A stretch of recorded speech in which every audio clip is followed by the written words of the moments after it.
Na makiwa kwa wote waliopoteza wapendwa wao. Na mtu mmoja amefariki dunia na wengine kadhaa kujeruhiwa baada ya kizaazaa kuibuka katika eneo la Kiganjo mjini Thika.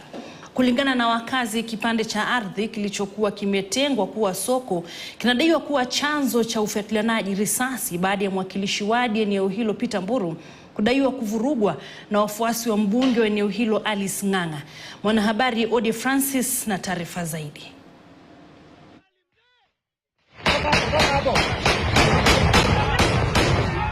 Ni video hii ambayo inamnasa mbunge wa Gatundu Kusini Gabriel Kagombe akifyatua risasi inayodaiwa kusababisha kifo cha David Ndwate mwenye umri wa miaka 26, kujeruhiwa kwa Anthony Kamau na Philomena Nzioki.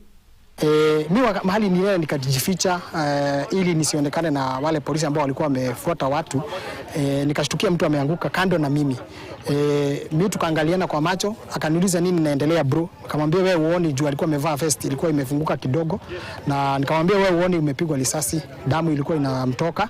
Ripoti zinasema kuwa ilikuwa hafla ya ugavi wa chakula kwa wakazi wa Kameno na mbunge Alice Ng'ang'a, lakini pia ujenzi wa soko la Kameno ukiongozwa na mwakilishi wadi Peter Mburu ulikuwa ukiendelea. The previous night kulikuwa na some rumors that this land inakuja the MP anakuja kugawia watu wake. So the MCA alikuja akamobilize the community, akawaambia this because this is their land. Wakakuja, walikuwa watu wengi over 400 wenye walipata. Ukihesabu hizi spaces nikadogo nika 5x6. Kila mtu alikuwa anakuja anapimiwa na jenga. Hiyo ilifanyika lini? Kupima ilipimwa juzi, but sasa jana ndio ujenzi ilianza. The sitting member of parliament Thika constituency, Madam Alice Waboi Ng'ang'a, wakati walikuja kulipata kuwa na mfurugano. Na mfurugano wakati ulipotendeka alikuwa amekuja na wabunge kutoka nyanja zingine, Gatundu South na kutoka Gatundu North na hata Kikuyu constituency.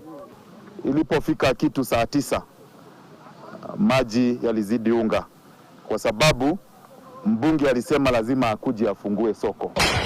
Muda si mchache risasi ambazo sasa inadaiwa maganda yake kuwa mikononi mwa mwakilishi wadi wa Kameno Peter Mburu ikifyatuliwa na anayedaiwa kuwa mbunge wa Gatundu Kusini Gabriel Kagombe. Mambo mengi yalifanyika. Kulikuwa na mkutano mwingine walitengeneza pale juu ambayo ni ya kupeana chakula, na hata hiyo chakula haikupeanwa. Kube kulikuwa na jambo lilikuwa lifanyike. Huwezi toka Gatundu unakuja kuleta siasa hapa Kiganjo. Unaleta Kiganjo alafu wewe unapepea na ndege huko juu, unaacha watu wakiangamia huko chini. Hiyo ni aibu kubwa sana. Wakaja na tingatinga ati ni ya kulima, wakaja na kibao watu wanataka kupanda, na tulikuwa na public address yetu hapo. Alikuja na goons ambao walipiga public address yetu mateke. Na hapo ndipo vurugu ilianza. Imebainika kuwa miongoni mwa waliokuwepo katika mkutano uliobadilika kuwa uwanja wa mapambano ni pamoja na mbunge wa Kikuyu Kimani Ichung'wah, Gabriel Kagombe, Elijah Karuria mbunge wa Gatundu Kaskazini, mwakilishi wadi wa Mwiki pamoja na maafisa wa utawala.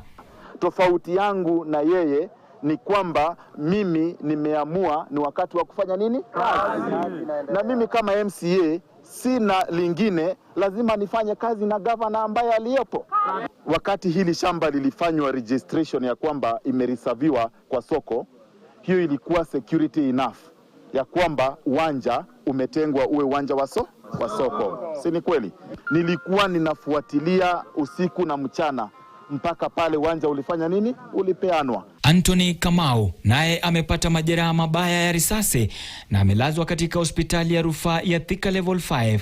Naye Philomena Nzioki amelazwa katika hospitali ya Avenue eneo hilo. Gabriel Kagombe amelazwa hospitali ya Nairobi kwa madai ya mshtuko baada ya kisa hicho. Alipigwa mkono wa kushoto, pande ya nje, ikaingia pande ya ndani, ikaingia ndani ya mwili. Na sasa hata hajatolewa ile risasi, ndio nasikia anataka kupelekwa Kenyatta ndio atibiwe. Kufikia sasa hakuna yeyote aliyekamatwa wala taarifa kutoka kituo cha polisi eneo hili kutoa taarifa za kuwakamata washukiwa katika mkasa huu. Naam, kiwanja hiki ambacho kingenuiwa kuwa eneo ama kiwanja cha watu kuuzia ama kufanyia biashara sasa kitasalia mahame, huku kikiwa kimetangazwa kuwa eneo la mkasa. Sasa majasusi wa DCI wamechukua nafasi hiyo kuweza kuhakikisha ni nani na kupata kiini cha mauaji. Ode Francis, KTN News, Kimuchu, Kiambu County. Na mtazamaji, je, wajua kuwa nyama ambayo wala